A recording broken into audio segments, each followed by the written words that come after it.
আজ বেশ কিছুদিন পর একটা বই পড়তে যাচ্ছি, একটা লম্বা বিরতির পর। আশা করছি সবাই ভালো আছেন। আজকে যে বইটি নিয়ে এসেছি সেটা হুমায়ূন আহমেদের লেখা হোটেল গ্রেভারিন। এটি একটি স্মৃতিকথামূলক বই। হুমায়ূন আহমেদ যখন প্রথমবার আমেরিকাতে পড়তে যান সেই সময়ের বিভিন্ন ঘটনা, তার স্মৃতি নিয়ে এই বইটি তিনি পরবর্তীতে লিখেছিলেন। আশা করছি আপনাদের সবার ভালো লাগবে, সাথেই থাকবেন। হোটেল গ্রেভারিন। এলেম নতুন দেশে।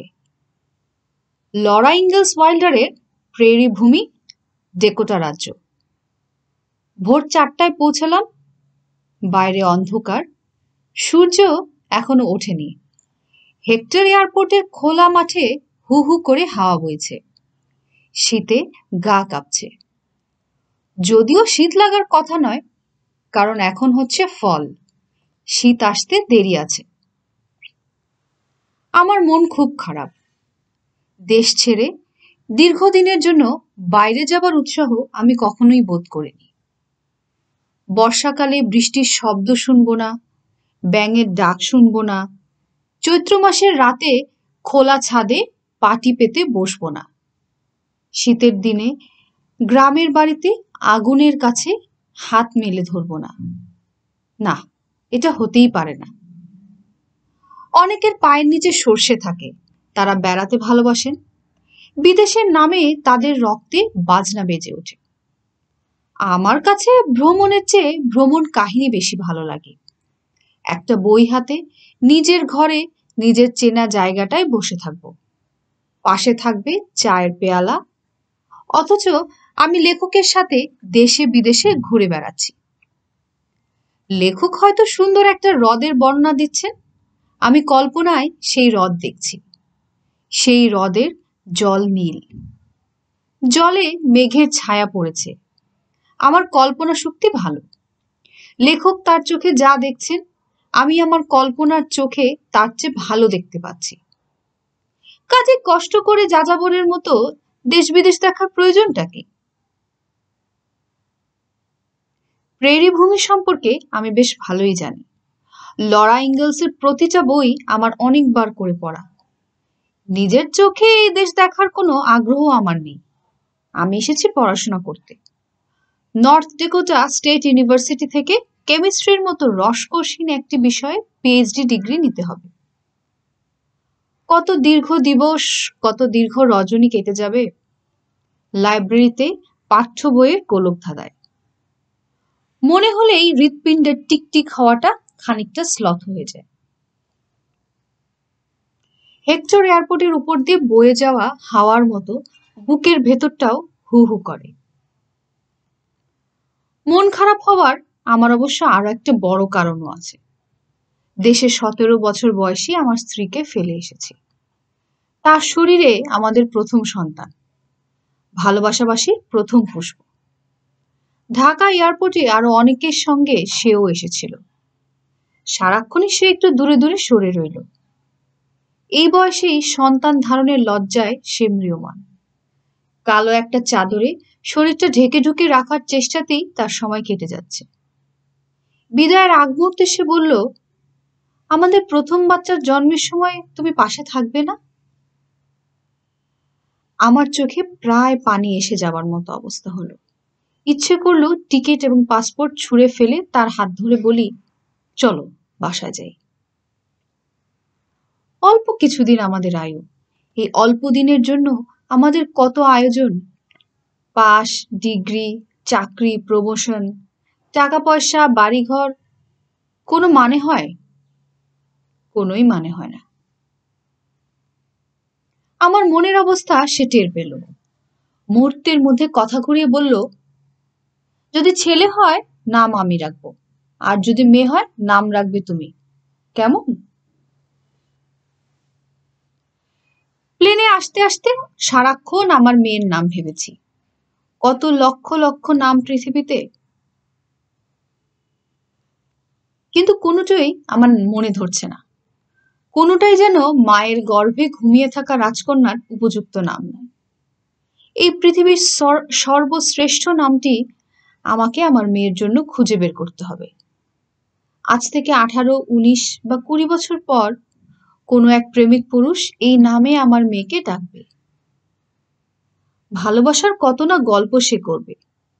হেক্টর এয়ারপোর্টের লাউঞ্জে বসে এইসব ভাবছি। চিৎকার করে কাঁদতে ইচ্ছে করছে। পৃথিবীটা এমন যে বেশিরভাগ সময় ইচ্ছা কাজে খাটানো যায় না। আমি বসে বসে ভোর হবার জন্য অপেক্ষা করছি। এত ভোরে কেউ আমাকে নিতে আসবে এরকম মনে করার কোনো কারণ নেই। প্রতি বছর হাজার খানিক বিদেশি ছাত্র নর্থ ডেকোটা স্টেট ইউনিভার্সিটিতে পড়াশোনা করতে আসে। কার এত গরজ পড়েছে এদের এয়ারপোর্ট থেকে খাতির করে ইউনিভার্সিটিতে নিয়ে যাওয়ার? তুমি কি বাংলাদেশের ছাত্র আহমদ? আমি চমকে তাকালাম। 25-30 বছরের যে মহিলা আমার পাশে এসে দাঁড়িয়েছেন তার দিকে বেশিক্ষণ তাকানো যায় না, চোখ ঝলসে যায়। অপূর্ব রূপবতী। যে পোশাক তার গায়ে, তার উদ্দেশ্য সম্ভবত শরীরের সুন্দর অংশগুলোর দিকে মানুষের দৃষ্টি আকর্ষণ করা। আমি জবাব না দিয়ে ফ্যালফ্যাল করে তাকিয়ে রইলাম। ভদ্রমহিলা আবারও বললেন, তুমি কি বাংলাদেশের ছাত্র আহমদ? আমি হ্যাঁ সূচক মাথা নাড়লাম। আমার নাম টয়লা ক্লেইন।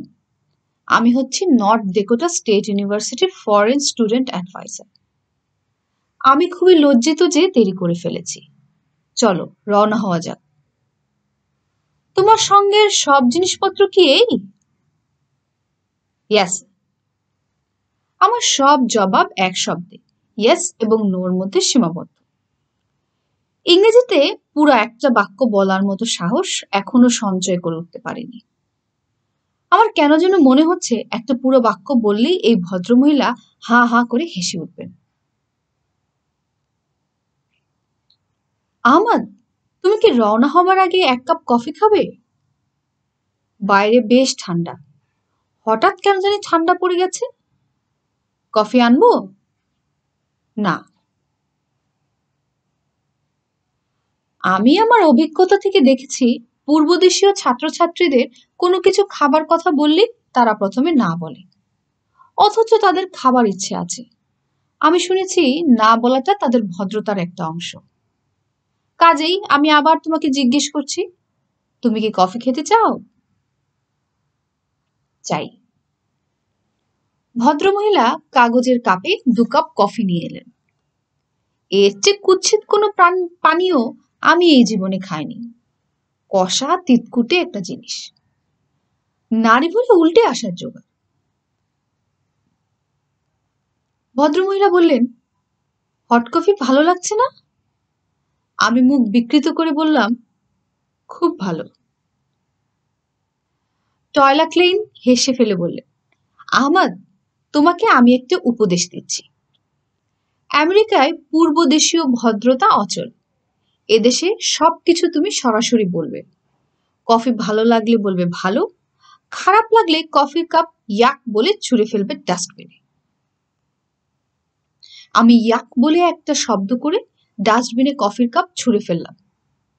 এই হচ্ছে আমেরিকানদের মতো আমার প্রথম আচরণ। টয়লা ক্লেইনের গাঢ় লাল রঙের গাড়ি ডাউনটাউন ফার্গোর দিকে যাচ্ছে। আমি ঝিম ধরে পেছনের সিটে বসে আছি। আশেপাশের দৃশ্য আমাকে মোটেই টানছে না। টয়লা ক্লেইন একটা ছোটখাটো বক্তৃতা দিলেন। প্রতিটা শব্দ খুব স্পষ্ট করে বললেন। তাদের বুঝতে আমার তেমন কোনো অসুবিধা হচ্ছে না। আমেরিকানদের ইংরেজি বোঝা যায়, ব্রিটিশদেরটা বোঝা যায় না। ব্রিটিশরা অর্ধেক কথা বলে, অর্ধেক পেটে রেখে দেয়। যা বলে তাও বলার আগে মুখে কিছুক্ষণ রেখে গার্গেল করে বলে আমার ধারণা। আহমদ, তোমাকে আমি নিয়ে যাচ্ছি হোটেল গ্রেভারিনে। হোটেল গ্রেভারিন পুরো দস্তুর একটা হোটেল। তবে হোটেলের মালিক গত বছর এই স্টেট ইউনিভার্সিটিটাকে দান করে দিয়েছেন এই হোটেলটা। বর্তমানে ইউনিভার্সিটির ছাত্ররা হোটেলটা চালাচ্ছে। অনেক গ্র্যাজুয়েট স্টুডেন্ট এই হোটেলে থেকেই পড়াশোনা করে। তুমিও ইচ্ছা করলে তা করতে পারো। হোটেলের সব সুযোগ সুবিধা এখানে আছে। বার আছে, বলরুম আছে, সনা আছে। একটাই অসুবিধা, হোটেলটা ইউনিভার্সিটি থেকে 10 কিলোমিটার দূরে। তোমাকে বাসে যাতায়াত করতে হবে। এটা কোনো সমস্যা হবে না। হোটেল থেকে 2 ঘন্টা পর পর ইউনিভার্সিটির বাস যায়। আমি কি বলছি বুঝতে পারছো তো? পারছি। তুমি এসেছো একটা অড টাইমে। স্প্রিং কোয়ার্টার শুরু হতে এখনো 11 দিনের মতো বাকি। সামারের ছুটি চলছে। এই কয়েকদিন বিশ্রাম নাও। নতুন দেশের সাথে অ্যাডজাস্ট করতেও তো কিছু সময় লাগে, তাই না? ইয়েস। টয়লেটলেন হেসে ফেললেন। ইয়েস এবং নো, এই দুটো শব্দ ছাড়াও তোমাকে আরো কিছু শব্দ শিখতে হবে। এই দুটো শব্দ সম্বল করে কথাবার্তা চালানো বেশ কঠিন। তিনি আমাকে হোটেলের রিসেপশনে নিয়ে অতি দ্রুত কি সব বলতে লাগলেন ডেস্কে বসা পাথরের মতো মুখের মেয়েটিকে। সেই সব কথার এক বর্ণও আমি বুঝলাম না, বোঝার চেষ্টাও করলাম না। আমি তখন একটা দীর্ঘ বাক্য ইংরেজিতে তৈরি করার কাজে ব্যস্ত। বাংলায় এই বাক্যটা এরকম: মিসেস টয়লা ক্লেইন, আপনি যে ভোর রাতে আমাকে এয়ারপোর্ট থেকে আনার জন্য নিজে গিয়েছেন এবং নিজে হোটেলে পৌঁছে দিয়েছেন, তার জন্য আপনাকে অসংখ্য ধন্যবাদ। আমি আপনার প্রতি খুবই কৃতজ্ঞতা বোধ করছি। বাক্যটা মনে মনে প্রায় যখন গুছিয়ে এনেছি, তখন টয়লা ক্লেইন আমার দিকে তাকিয়ে বলল, বাই, বলেই ছুটি বেরিয়ে গেল। আমার আর ধন্যবাদ দেওয়া হলো না। এই মহিলার আচার ব্যবহারে আমি খুবই মুগ্ধ হয়েছিলাম। আমার মনে হয়েছিল তিনি একজন অত্যন্ত কর্মঠ, দায়িত্ব জ্ঞান সম্পন্ন, হাসিখুশি ধরনের মহিলা। পরে জানলাম তিনি একজন খুবই ইনএফিশিয়েন্ট মহিলা। তার অকর্মণ্যতা ও অযোগ্যতার জন্য পরের বছরে তার চাকরি চলে যায়। হোটেল গ্রেভারিনে আমার জীবন শুরু হলো। 3 তলা একটা হোটেল, পুরনো ধরনের বিল্ডিং। এর সবই পুরনো, কার্পেট পুরনো, ঘরের বাতাসে পর্যন্ত 100 বছর আগের গন্ধ। আমেরিকানরা ট্র্যাডিশনের খুব ভক্ত এটা বলা ঠিক হবে না, তবে ডেকোটা কান্ট্রির অনেক জায়গাতেই দেখেছি ওয়াইল্ড ওয়েস্ট ধরে রাখার একটা চেষ্টা। পুরনো হোটেলগুলোকে পুরনো করেই রাখা হয়েছে। দেয়ালে বাইসনের বড় বড় শিং, যত্ন করে ঝুলানো আগের আমলের পাইপ গান, বারুদের থলে। মেঝেতে বিছানো ভারী কার্পেটের রং বিবর্ণ। আমেরিকানরা হয়তো বা এসব দেখে নস্টালজিক হয়, কিন্তু আমি হলাম বিরক্ত। কোথায় এরা এনে আমাকে তুলল? আমার ঘরটা দোতলায়, বিরাট ঘর, 2 খাট পাশাপাশি বিছানো। ঘরের আসবাবপত্র কোনোটাই আমার মন কাড়ল না, তবে দেয়াল জোড়া পুরনো কালের আয়নাটা অপূর্ব, যেন বাংলাদেশের দিঘির কালো জলকে জমিয়ে আয়না বানিয়ে দেয়ালে সাজিয়ে রেখেছে। এরকম চমৎকার আয়না এই যুগে তৈরি হয় কিনা আমি জানি না। আমার ঘরের পাশের ঘরেই থাকেন 90 বা 100 বছর বয়সের এক বুড়ি। এই হোটেলে বিশ্ববিদ্যালয়ের ছাত্র ছাড়াও বাইরের গেস্টরা ভাড়া দিয়ে থাকতে পারেন। লক্ষ্য করলাম গেস্টদের প্রায় সবাই বৃদ্ধ বা বৃদ্ধা শ্রেণী। পরে জেনেছি এদের অনেকেই জীবনের শেষের দিকে বছরের পর বছর হোটেলে কাটিয়ে দেন। বৃদ্ধ বৃদ্ধাদের জন্য নির্মিত ওল্ড হোমগুলো তাদের পছন্দ নয়। ওল্ড হোমগুলোতে তারা হসপিটাল হসপিটাল গন্ধ পান। লোকজনও ওল্ড হোমগুলোকে দেখে করুণার চোখে। এর চেয়ে হোটেলই ভালো। পাশের ঘরের বৃদ্ধার নাম মনে করতে পারছি না। সুজিন বা সুজি এই জাতীয় কিছু হবে। দেখতে অবিকল পথের পাঁচালীর সত্যজিতের ছবি ইন্দিরা ঠাকুরনের মতো। মাথার চুল সেই রকম ছোট ছোট করে কাটা, বয়সের ভারে নুয়ে পড়া শরীর। শুধু পরনে শতছিন্ন শাড়ির বদলে স্কার্ট, ঠোঁটে লিপস্টিক। এই বৃদ্ধা হোটেলে ঢোকার 1 ঘন্টার মধ্যে আমার দরজায় নক করলেন। দরজা খোলা মাত্র বললেন, সুপ্রভাত, তোমার কাছে কি ভারতীয় মুদ্রা আছে? না। স্ট্যাম্প আছে? না, তাও নেই। ও আচ্ছা, আমি মুদ্রা এবং স্ট্যাম্প দুটোই জমাই। এটা আমার হবি। বৃদ্ধা বিমর্ষ মুখে চলে গেলেন। আমি অবাক হয়ে তাকিয়ে রইলাম। এই মহিলা জীবনের শেষ কটা দিন স্ট্যাম্প বা মুদ্রা জমিয়ে যাচ্ছেন কেন বুঝতে পারলাম না। অন্য কোনো সঞ্চয় কি তার জীবনে নেই? বৃদ্ধা চলে যাওয়ার পরপরই হোটেলের লন্ড্রির লোক ঢুকলো। কালো আমেরিকান, এর নাম জর্জ ওয়াশিংটন। নিগ্রোদের মধ্যে আমেরিকার প্রেসিডেন্টের নাম অনুসারে নাম রাখার একটা প্রবণতা আছে। এই জর্জ ওয়াশিংটন সম্ভবত আমার গায়ের কৃষ্ণবর্ণের কারণে আমার প্রতি শুরুতেই গভীর মমতা দেখানো শুরু করলো। গম্ভীর মুখে বলল, প্রথম এসেছে আমেরিকায়? হ্যাঁ। পড়াশোনার জন্য? হ্যাঁ। নিজেদের দেশে পড়াশোনা হয় না, যে পচা জায়গায় আসতে হয়? আমি নিশ্চুপ। সে গলা নামিয়ে বলল, বুড়িগুলোর কাছ থেকে সাবধানে থাকবে, এরা বড় বিরক্ত করে, মোটেই পাত্তা দিবে না। ঠিক আছে। মদ্যপান করো? না। মাঝে মধ্যে করতে পারো, এতে দোষের কিছু নেই। তবে মেয়েদের সঙ্গে মেলামেশার ব্যাপারে সাবধান থাকবে। হুকারদের নিয়ে বিছানায় যাবে না, অসুখ বিসুখ হবে। তাছাড়া হুকারদের বেশিরভাগই হচ্ছে চোর, টাকা পয়সা ঘড়ি এসব চুরি করে পালিয়ে যাবে। হুকারদের কিভাবে চিনতে হয় আমি তোমাকে শিখিয়ে দেব। আচ্ছা। খাওয়া দাওয়া কোথায় করবে, হোটেলে? হুম। খবরদার এই হোটেলের রেস্টুরেন্টে খাবে না, রান্না কুৎসিত, দামও বেশি। 2 ব্লক পরে একটা হোটেল আছে, নাম beef and bun. Beef and bun? হ্যাঁ, ওইখানে খাবার ভালো, দামেও সস্তা। তোমাকে ধন্যবাদ। ধন্যবাদের প্রয়োজন নেই। বিয়ে করেছো? হ্যাঁ। বউয়ের ছবি আছে? আছে। দেখাও। আমি ছবি বের করে দেখালাম। জর্জ ওয়াশিংটন নানা ভঙ্গিতে ছবি দেখে বলল, অপূর্ব সুন্দরী, তুমি খুব ভাগ্যবান।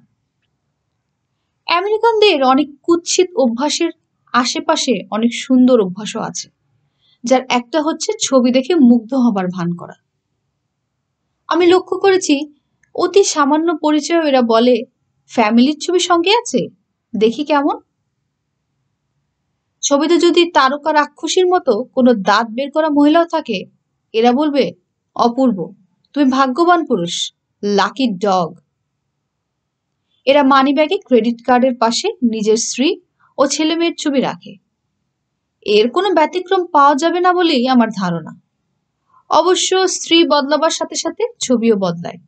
নতুন স্ত্রীকে দিনের মধ্যে 100 বার মধুর কণ্ঠে হানি ডাকে। সেই হানি একসময় হেমলক হয়ে যায়, তখন খোঁজ পড়ে নতুন কোনো হানির। মানিব্যাগে আবার ছবি বদল হয়। জর্জ ওয়াশিংটন চলে গেল। আমি সন্ধ্যা পর্যন্ত একা একা নিজের ঘরে বসে রইলাম। কিছুই ভালো লাগছে না। ঘরে চিঠি লেখার জিনিসপত্র আছে, চিঠি লিখতে ইচ্ছে করছে না। সঙ্গে একটি মাত্র বাংলা বই, রবীন্দ্রনাথের গল্পগুচ্ছ। ভেবেছিলাম একাকিত্বের জীবন গল্পগুলো পড়তে ভালো লাগবে। আমার প্রিয় গল্পের একটি পড়বার চেষ্টা করলাম। সুরবালার সঙ্গে একত্রে পাঠশালায় গিয়াছি এবং বউ বউ খেলিয়াছি। তাহাদের বাড়িতে গেলে সুরবালার মা আমাকে বড় যত্ন করিতেন এবং আমাদের দুইজনকে একত্র করিয়া আপনা আপনি বলা বলি করিতেন। আহা, দুটিতে বড় মানায়। আমার এত প্রিয় গল্প অথচ পড়তে ভালো লাগলো না। ইচ্ছে হলো হোটেলের জানলা খুলে নিচে লাফিয়ে পড়ি। রাতে খেতে গেলাম বিফ অ্যান্ড বান রেস্টুরেন্টে। আলো ঝলমল ছোটখাটো একটা রেস্টুরেন্ট। বিমানবালাদের মতো পোশাকের 3টি ফুটফুটে তরুণী খাবার নিচ্ছে, অর্ডার নিচ্ছে, মাঝে মাঝে রসিকতা করছে। এদের চেহারা যেমন সুন্দর, কথাবার্তাও তেমনি মিষ্টি। আমেরিকান সুন্দরীরা কেমন তা দেখতে হলে এদের বার রেস্টুরেন্টে উকি দিয়ে ওয়েট্রেসদের দেখতে হয়। আমি কোনার দিকের একটা টেবিলে বসলাম। আমার পকেটে আছে মাত্র $15। 1977 সালের কথা। তখন দেশের বাইরে $20 বেশি নেওয়া যেত না। আমি $20 নিয়ে বের হয়েছিলাম। পথে লোভে পড়ে 1 কার্টন মার্লবোরো সিগারেট কিনে ফেলায় ডলারের সঞ্চয় কমে গেছে। মেনু দেখে আঁতকে উঠলাম। সব খাবারের দাম $8, $9। স্টেক জাতীয় খাবারগুলোর দাম সবচেয়ে বেশি। বেছে বেছে সবচেয়ে কম দামি একটা খাবার অর্ডার করলাম, ফ্রেঞ্চ টোস্ট। দামে সস্তা, তাছাড়া চেনা খাবার। ওয়েট্রেস অবাক হয়ে বলল, এটাই কি তোমার ডিনার? আমি বললাম, ইয়েস। সঙ্গে আর কিছু নেবে না? কোল্ড ড্রিঙ্কস কিংবা কফি? নো। রাতের খাবার শেষ করে একা একা হোটেলের লাউঞ্জে বসে রইলাম। লাউঞ্জ প্রায় ফাঁকা। এক কোনায় দুজন বুড়ো বুড়ি ছিম মেরে বসে আছে। এদের দেখে মনে হচ্ছে জীবনের বাকি দিনগুলো কি করে কাটাবে এরা এই নিয়েই বেশ চিন্তিত। ওদের চেয়ে আমি নিজেকে আলাদা করতে পারলাম না।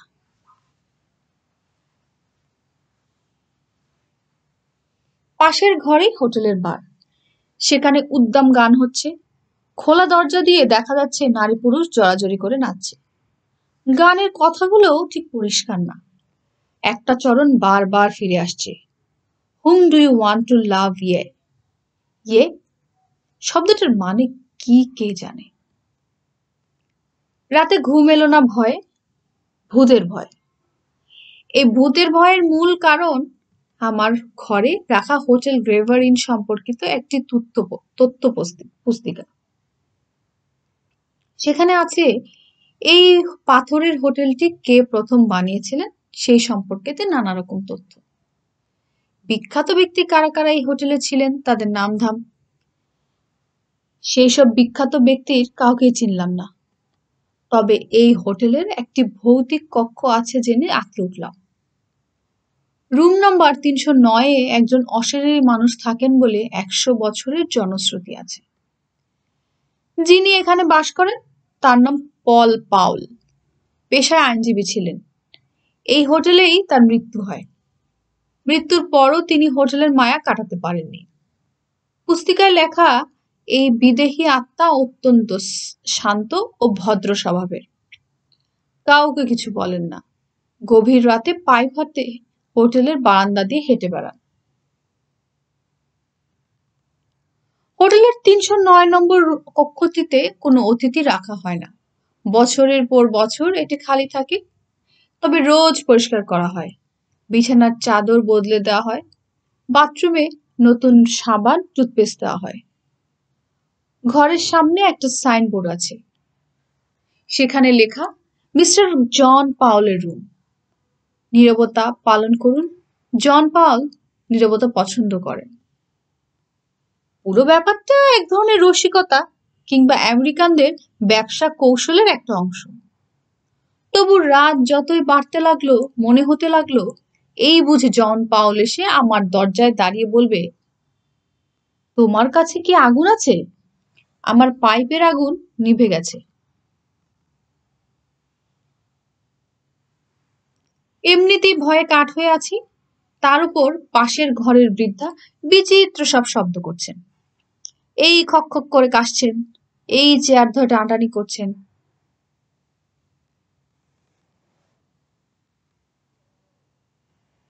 আবার কখনো বা দরজা খুলে বেরোচ্ছেন, আবার ঢুকছেন। কখনো গানের শিখি অংশ শুনছেন। শেষ রাতের দিকে মনে হলো দেশ গায়ের মেয়েদের মতো সুর করে বিলাপ শুরু করেছেন। নিঃসঙ্গ মানুষের জীবনে অনেক ধরনের কষ্ট থাকে। পুরোপুরি না ঘুমিয়ে কেউ রাত কাটাতে পারে না। শেষ রাতের দিকে কিছুক্ষণের জন্য হলেও ঘুম আসে, কিন্তু আমার এলো না। পুরো রাত চেয়ারে বসে কাটিয়ে দিলাম। ভোরবেলা আমার ছোট ভাই মোহাম্মদ জাফর ইকবাল টেলিফোন করলো ওয়াশিংটন সিয়াটল থেকে। সে আমার আগে এদেশে এসেছে, পিএইচডি করছে নিউক্লিয়ার ফিজিক্সে। পরিষ্কার লজিকের ঠান্ডা মাথার একটা ছেলে। ভাবালুতা কিংবা অস্থিরতা কিছুই তার মধ্যে নেই। জটিল বিষয় নিয়ে গবেষণার ফাঁকে ফাঁকে সে অসম্ভব সুন্দর কিছু লেখা লিখে ফেলেছে। কপট্রনিক সুখ দুঃখ, দীপু নাম্বার 2, হাত কাটা রবিন। প্রসঙ্গের বাইরে চলে যাচ্ছি, তবু বলার লোভ সামলাতে পারছি না। জাফর ইকবালের লেখা পড়লে ঈর্ষার সূক্ষ্ম খোঁচা অনুভব করি। এই প্রতিভাবান প্রবাসী লেখক দেশে তার যোগ্য সম্মান পেলেন না। এই দুঃখ আমার কোনোদিন যাবে না। মূল প্রসঙ্গে ফিরে আসি। ইকবাল ফোন করে খাস ময়মনসিংহের উচ্চারণে বলল, দাদা ভাই কেমন আছো? আমি বললাম, তুই আমার টেলিফোন নম্বর কোথায় পেলি? আমেরিকায় টেলিফোন নাম্বার পাওয়া কোনো সমস্যা না। তুমি কেমন আছো এটা বলো। তোর কাছে ডলার আছে? তোমাকে $100 একটা ড্রাফট পাঠিয়ে দিয়েছি, আজই পাবে। $100 হবে না, তুই আমাকে একটা টিকিট কেটে দে, আমি দেশে চলে যাব। আমার কথায় সে বিন্দু মাত্র বিচলিত হলো না। সহজ গলায় বলল, যেতে তো কোনো সমস্যা নেই, টিকিট কেটে দিব। কয়েকটা দিন যাক, একটু ঘুরে ফিরে দেখো। এখানে কোনো বাংলাদেশি ছেলে নেই? বাংলাদেশি ছেলের আমার দরকার নেই, তুই টিকিট কেটে পাঠা। আচ্ছা পাঠাবো। তুমি কি পৌঁছানোর সংবাদ দেশে দিয়েছো? ভাবিকে চিঠি লিখেছো? চিঠি লেখার দরকার কি, আমি নিজেই তো যাচ্ছি। তা ঠিক, তবু লিখে দাও, যেতে যেতেও তো সময় লাগবে। আজই লিখে ফেলো।